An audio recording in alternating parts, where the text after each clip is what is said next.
Check the description for the following discount codes. A new wheel stand from GT Amiga is what we're taking a peek at today.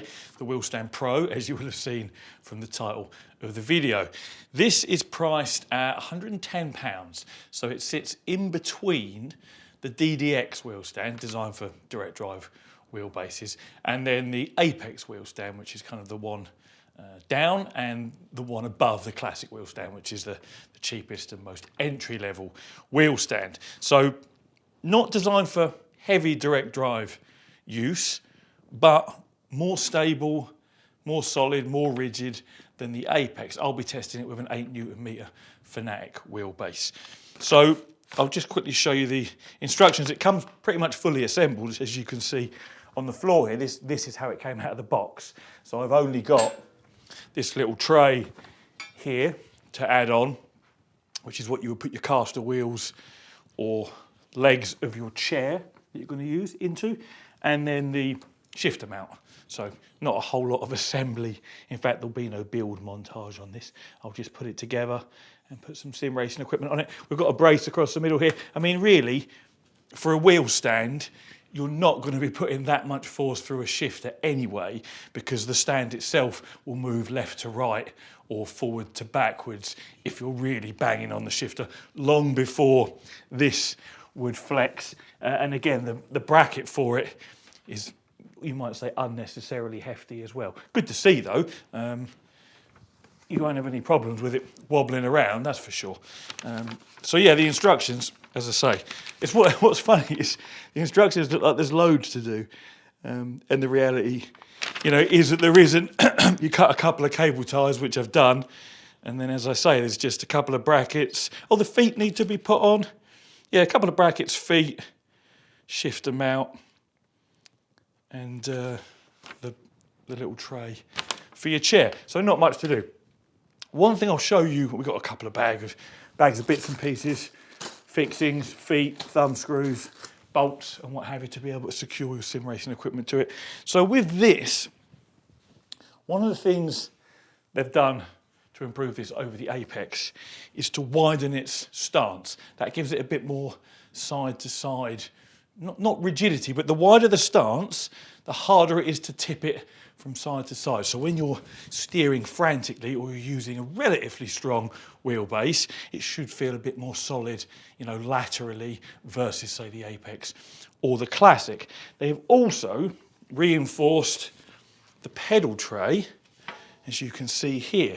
We've got reinforcement going across and up and down. It's probably the most reinforced pedal tray I've seen in a non-direct drive focused wheel stand. The DDX has a very solid pedal tray also, but it mounts differently to what this does. So, a bit wider, more stability, more reinforcement on the pedal tray for less flex under hard braking. And they've also drilled some additional holes in the wheel deck to sort of bring it up to date and be compatible with more wheelbases than it was previously. In fact, the instructions show you what all the holes are for, and in the pedal tray as well. So I think I'll just put those few bits on, get some sim racing equipment attached to it, set it up, and then we'll have a little look around at it all set up, and I'll take it for a little test drive and just see, how it feels. Yeah, so there weren't a whole lot to putting it together. Much as I mentioned earlier, it came pretty much fully assembled.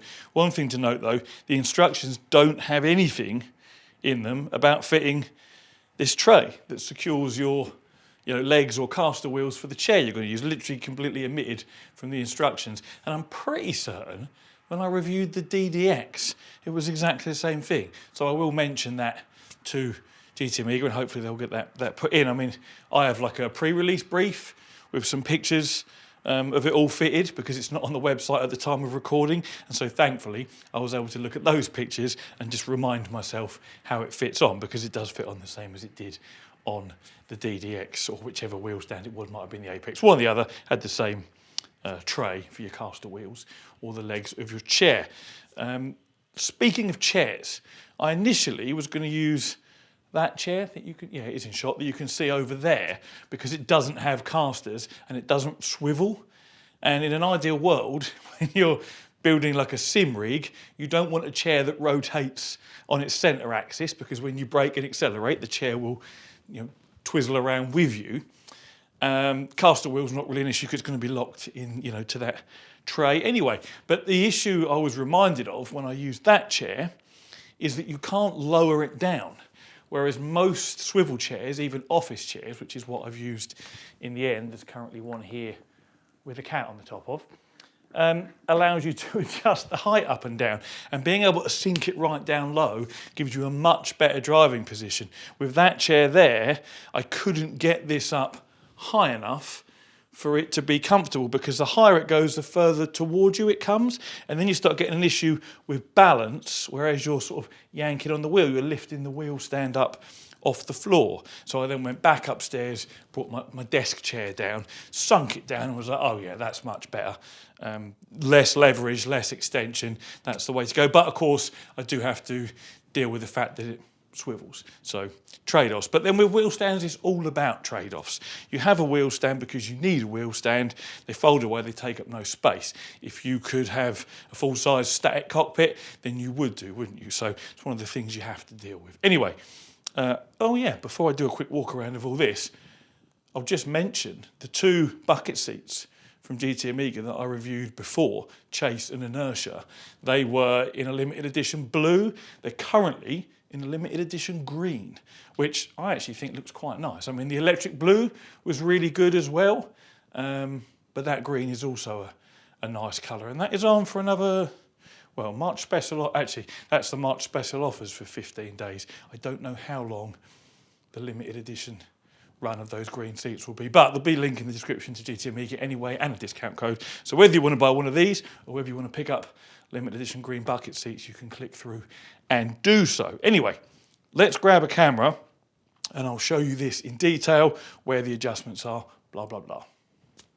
So let's start at the top and work our way down, shall we? Obviously all your pre-drilled holes for your various wheel bases. We have some angle adjustment. We have slotted holes here and here, and as you can see, I've got it tilted as far back as it will go. I would actually like it to tilt a little further than that if possible, because to me that pretty much puts the wheelbase level, even though it is actually, like, this bolt is all the way, or the tray here is all the way up at this end, and it's all the way down at this end. So a little bit more angle would have been nice. But aside from that, that's all the adjustment we have here. There's no back and forward. That happens as you loosen these thumb screws and lift the whole thing up or down. These 2 holes are for the shifter mount, which of course I've got on the other side. You'll see that in a minute. So yeah, up and down, which gives you your in and out, and then your angle adjustment here as well. Actually, just looking through this hole, I think there might be a little bit more. There might be a little bit more to go. I think my bolts might have seen, yeah, look, there's a gap there. My bolts might have just gripped and I thought we'd run out of adjustment, so I'll slacken those and I will tweak it up a little bit more. So yeah, a little bit more adjustment than what it looks like there is there right now. But yeah, so thumb screws for your up and down and in and out. Then as we come down to the very bottom here, the tray for your caster wheels or the legs of your chair is held on here and the other side there. There is a securing bolt at the back to lock it in position. You can slide this up and down and that will bring this in or out appropriately, depending how long your legs are and the size and shape of your chair. This here is for once it's folded up, you do it in a couple of turns, keeps it locked in the folded position. Wheel tray, you can see the adjustment here. These big slots, obviously you can move these back and forward as much as you desire. It also lifts up an angle adjust, which I'll try and demonstrate, but I think I might need a second hand because I wasn't going to lift the whole thing. Let me try and do this. Or maybe I can get a foot in here or something to hold it down. Yeah, there we go. So you can bring this up. Oh, sorry, this is awkward to do holding a camera and then using my foot. This tray lifts up and down by quite a margin. And then what you do is you use these as one either side, there and there. And you slide that up to where you want the pedal tray to sit, and you do the bolt up, and then the pedal tray will sit hard against that, like it is now sitting hard against it down there, because that's the angle I want my pedals at. If I lifted it up, then you move these up and you cinch them up. So that's how the angle adjustment is done there. Now that is all the adjustment we have for the pedal tray, for your caster wheel tray, the wheel deck itself, and then lastly we come round to the shifter mount. Here there's a slot. Can you make it out? Don't know if you can because it's so black, but this top one is slotted, which allows some slight angle adjustment, and then there is 6 holes. You can see 2 of them here. There's 6 that run all the way along the plate. Well, if we go around the other side, you'll be able to see them. There they are. You can see the 2 I'm using there. So that gives you adjustment for your shifter forwards and backwards, and then obviously, as I mentioned, slight angle adjustment as well. And as I say, the shifter mount is really quite solid for what it is. You know, you move the whole wheel deck before the shifter mount moves, you know, independently of that. It's, you know, not really an issue.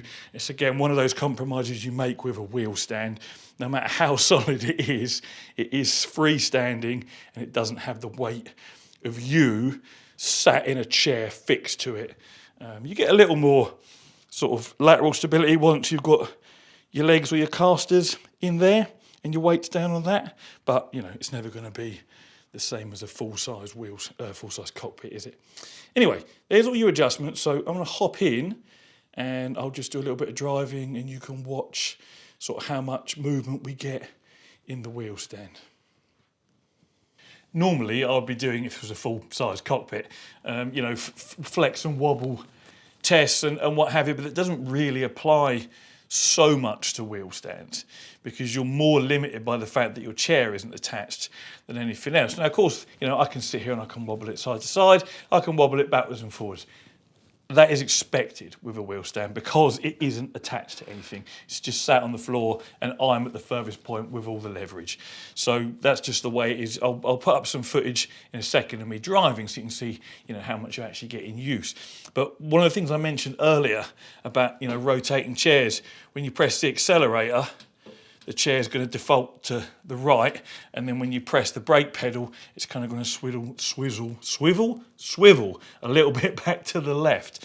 It's not the end of the world, but it means, and again, if you're left foot braking, you've got your left leg, which would normally be here, over here. So your chair's always kind of pointing this way a little bit. Not a fault of the wheel stand, that's the issue of having to use a chair that swivels. But, you know, it can't be helped. So let's just get some footage of me actually driving, and we'll see how that looks, you know, in use.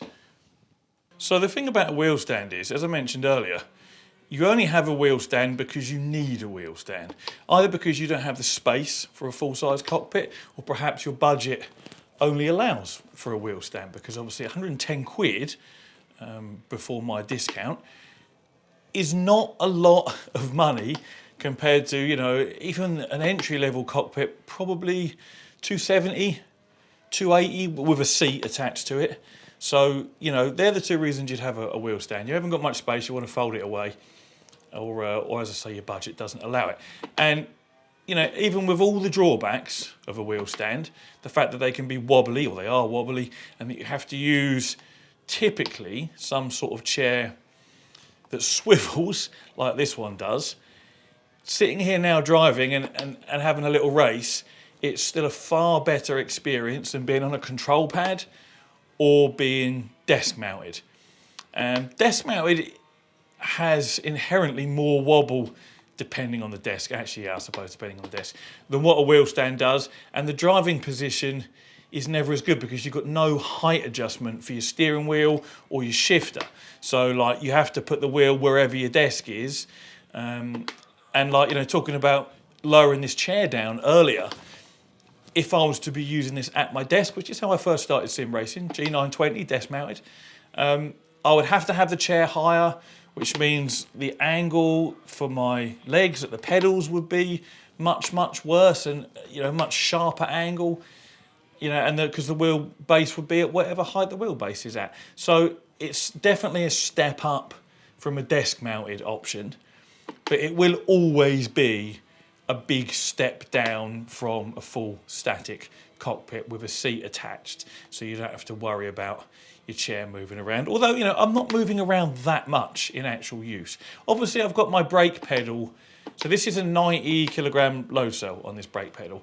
I've got it set at 60% to prevent me having to press so hard that my chair lifts up out of the wheel stand, because that obviously is another consideration. But aside from that, as you just see there, it doesn't really move around, you know, hardly at all. And again, this is only an 8 Newton meter wheelbase, so it's not putting mega force through this. But this Pro wheel stand is that bit wider than, say, the Apex or the Classic, gives you that greater stability. We've got the reinforced pedal tray, although again, like I mentioned, you can't run your brake pedal too hard or you'll just end up tipping your chair back and coming out of that little caster tray at the bottom there. So, one last thing to do then, which is actually to fold it away. I haven't even done this, so it's going to be literally a virgin experience for me and the wheel stand. So, presumably we just unplug everything because you're not going to be leaving it set up. The only issue I have with that actually is it's not easy to unplug these Fanatic pedals from themselves. I'll have to unplug that from my computer and then kind of wrap my USB around the pedals. So this would be my real life experience if this was my wheel stand and this is what I was doing, you know, at the end of a race session. So get that on there. That loud sound you just heard was my microphone, which is held by a magnet attaching itself to the wheel stand. Sorry about that. We should be good. Right, so presumably then we're going to lower this down by slackening off these thumb screws. It's actually quite snug in there. Yeah, there. Oh, that one's not quite loose. There we go. And then once we've done this, there we go. That's that all the way down. Have I got? Yeah, I've got that done. We'll leave the steering wheel on for the minute to see whether it needs to come off or not. Now, I don't know what we do with this caster tray, but I think we'll leave it there for the time being. But essentially, all we should have to do, fold this up like that, and you can adjust this to make it more or less stiff, because there's a couple of bolts where everything sort of hinges and they have nylock nuts on the end, because you don't cinch them up tight, otherwise nothing would move. But I've cinched them up so it gives enough resistance whereby it's not all flopping around, you know, to try and help with rigidity. Now, this is where we would then screw this through, because there is a slot that it goes into, just like that. Probably don't need to go that far. And so now it can't come undone. So that is our wheel stand folded up. I guess we grab this now. Does it clear my pedals? It does. Yeah, so that's actually pretty sweet. Yeah, you can see a nice side-on view there. That's pretty narrow. And that'll go nicely behind a sofa or in the corner of a room or wherever it might be that you need to put it. And then again, if we were to be opening it back up to race, may as well do that. So down with that. So this actually only needs to come out to there. I didn't have it, again, having not actually done it before, I didn't know how far to screw it in. And then we should just come down with this, like that, slacken off those, and pull this up to your desired height, whatever that might be. Turn that the wrong way, Carl? Yeah. And that would be you ready to go, obviously plugging in your wires and what have you. So, I think in conclusion, a perfectly decent wheel stand from GT Amiga. Definitely a step up from the Apex, and you can feel it's a little bit of a step down from the DDX. The DDX also has the option for a rear half to be attached to it to turn it into a full-size static cockpit, whereas I don't think this does. Looking at its construction, There's no obvious place where you would attach the rear half, whereas there is on the DDX. But for 110 quid, you know, you can save 20 or 30 pound by going Apex and then Classic. I think I would probably just buy this. You know, I mean, if money's really tight and you have to get the lesser ones, fair play.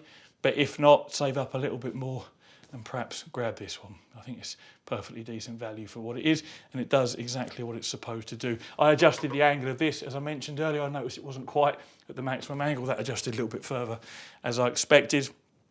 I don't really have any negatives about this. It's a wheel stand, so it comes with wheel stand compromises, but everything it's set out to do, it's done. So yeah, decent wheel stand. So thank you very much for watching, and as always, take it easy.